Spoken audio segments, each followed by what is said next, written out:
Episode 3, Push 2 versus MPC Live 3. I went to go visit this local record store today. I like to support small businesses. This guy's dream was, after he retired, to open up a record store, and he did it. He told me he doesn't make much from it, but he's been able to make it work, and I personally just like to support local businesses.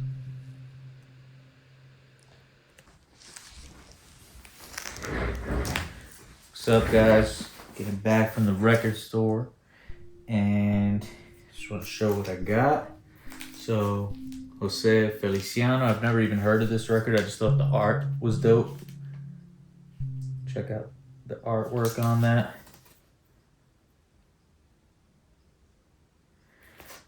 So a lot of the times I just buy records depending off of the art and the genre.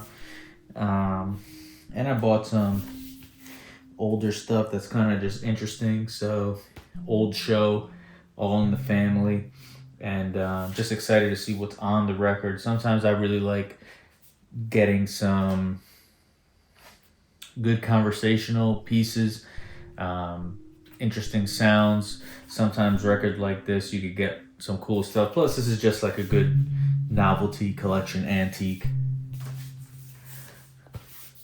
Richard Pryor. So this just looks interesting. Outrageous Richard Pryor. So I don't know anything that's on here. I didn't listen to any of these, but it just looks interesting. Also got some more Bill Cosby live at Madison Square Garden Center. So that should be interesting to see what's on here as far as Bill Cosby's old work before all the scandals. And I believe this is like some old disco stuff. So excited for this. See what's on here. Find some cool sounds.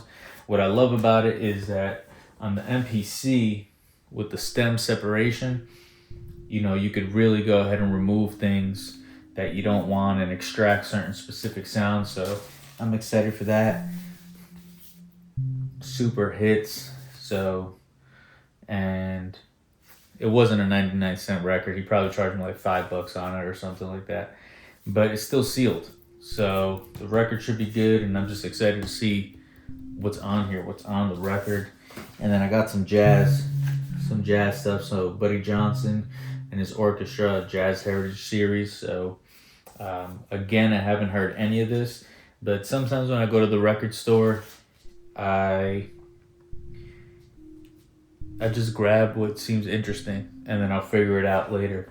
I didn't have the time to go ahead and listen to everything, but what I wanted to talk about is, of course, the records, but also my process. So right now I'm working on the MPC Live 3, and I've been loving this machine for multiple reasons, and I'll get into it. So when I started making beats over a decade ago, I knew nothing about beat making.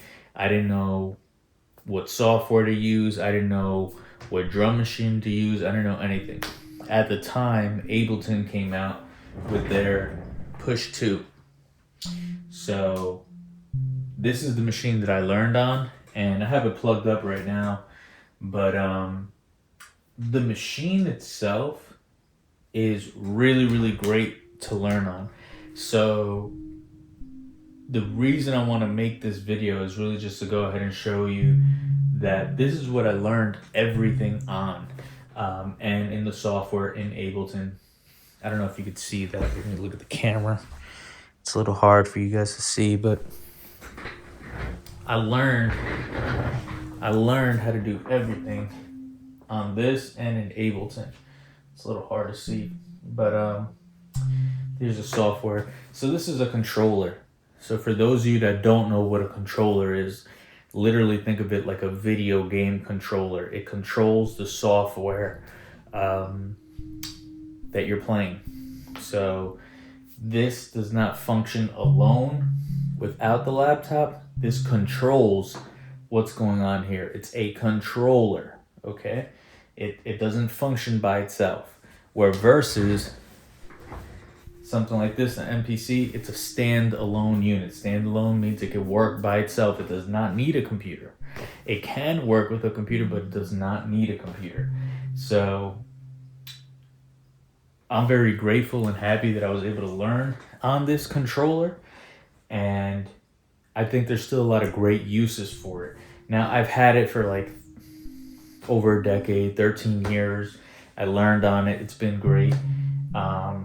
And I do still think it would be good to use. Unfortunately, mine's kind of broken. Certain things don't work well on it, so that's why I basically put it away, and I wanted to get a new beat machine, hence the MPC. So I'm actually interested in getting another Push 2. This is the second version. This is the number 2. Currently, right now, and this is the top of 2026 for all of these that watch this in the future. They do have the Push 3. The Push 3 currently is a stand-alone unit, meaning it could work by itself. You don't need the laptop. It doesn't need to be connected. It's not just a controller. It can function by itself as well. But to be honest, guys, this right now, you could probably buy one like on eBay for like $200 something. And this is an incredible machine. An incredible machine for you to learn on. Yes, you're going to have to buy software, but it's not going to be that much.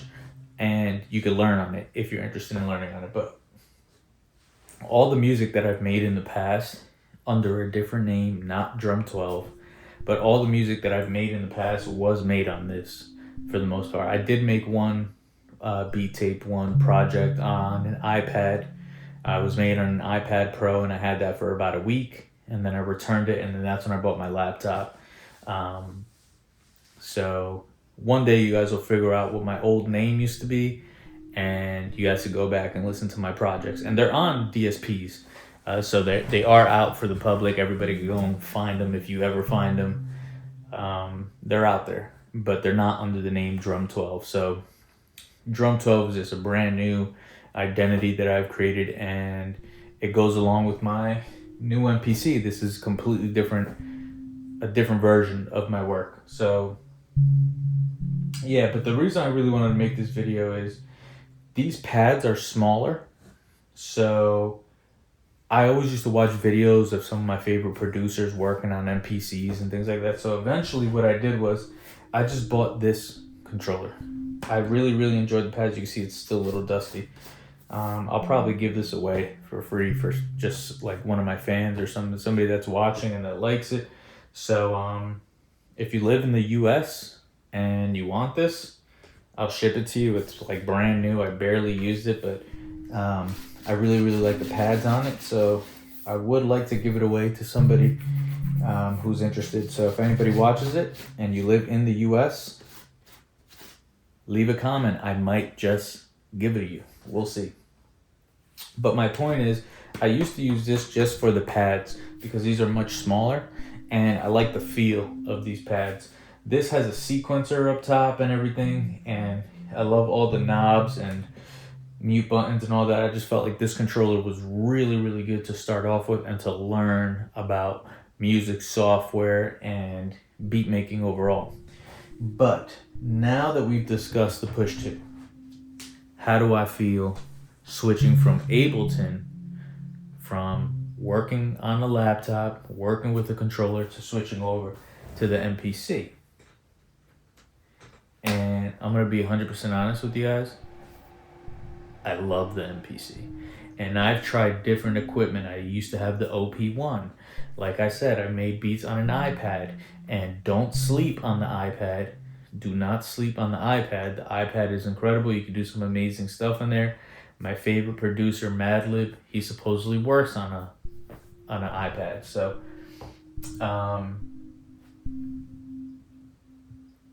it doesn't matter what you use at all, as long as it sounds good. Think about it. A lot of the great hits and great music that we listen to was used, or I should say, was made on equipment that they used decades ago. So it doesn't matter what you use. What matters is how does the music sound. Now, the reason I like the MPC Live 3 and why I went with the MPC Live 3 versus, for example, like the MPC 1 Plus. I was debating on getting the MPC 1 Plus or the MPC keys, but I really wanted a Live. But at the time, the Live 3 wasn't out yet. So I was hoping that they would drop a new one, and they did, so that's why I did go ahead and pick it up. But what I will say is the main reason I wanted to walk away from the Push 2 and Ableton and start working in the MPC is because sonically, I do think that the MPC just sounds better. I think it has better sounds. I think it sounds a lot fuller. Overall, I just think it just has a bit of a higher quality sound. That's my opinion. I'm not saying this is correct or whatever. I love Ableton. I still plan on working in Ableton, but the way I will be using my MPC Live 3 is really more of like a sketch machine. I love that it is portable. I could take it wherever. So I just took a trip to visit my family. I brought my MPC with me. I made some beats on the way, and I love the speaker on it. The speaker's not gimmicky. I have not used the mic yet, but I'm sure I will. But what's great about the MPC that I really, really enjoy is the workflow for me is much faster than the Push 2. The Push 2 is still really, really good. It has a really good workflow. But I do feel that my workflow is a bit faster with the MPC Live 3. I also love the feature of the stem separation. I do really enjoy the screen. And I just feel like everything is right here. I don't need to be from my controller to my laptop, how I used to be before. I would have to work this and then this. Now, you don't need necessarily the laptop. You can kind of do the majority of the things on your controller on the Push, but I'm really, really, really digging the MPC, and I really like the way that this works.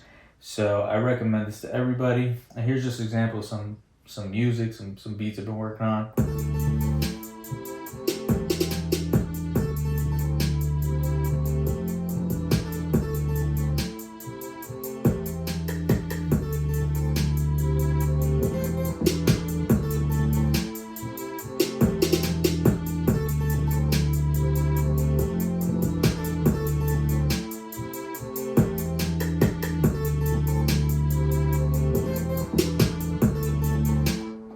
That's just a little taste for you. I'll see if I can go ahead and find some other stuff on here.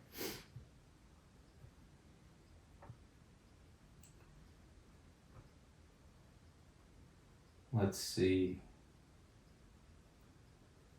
Let's go ahead and load something up. I don't even know what I'm pulling up, but let's just see what I got.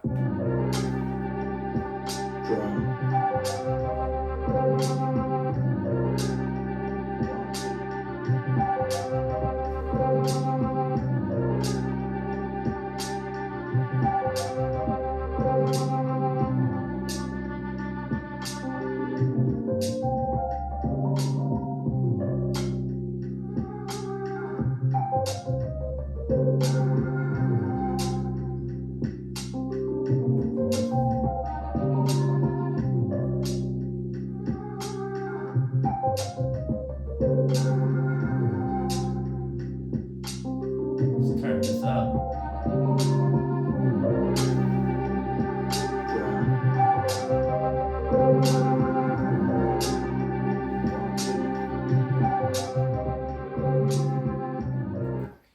So yeah, this is what I'm working on currently. I really, really enjoy it, and I'm sampling right into this most of the time. I'm using my iPhone with the USB-C, sampling right into this, especially when I'm traveling. And that's what I love about it. I love that I can just take it with me on the go anywhere, do what I gotta do quickly, sample right into it, make something on the fly, and it's right here. I don't need to go ahead and pull out a laptop, so on and so forth. But what I will say, when it comes to making it a complete beat tape or a complete album or an instrumental album, I'm not going to finish it here. So it was an expensive machine. I spent a lot of money on it, and I'm sure I can finish things on here. But ultimately, um, my post-production work, after I have everything composed properly and I export everything properly, I am going to go ahead and put it right back into Ableton.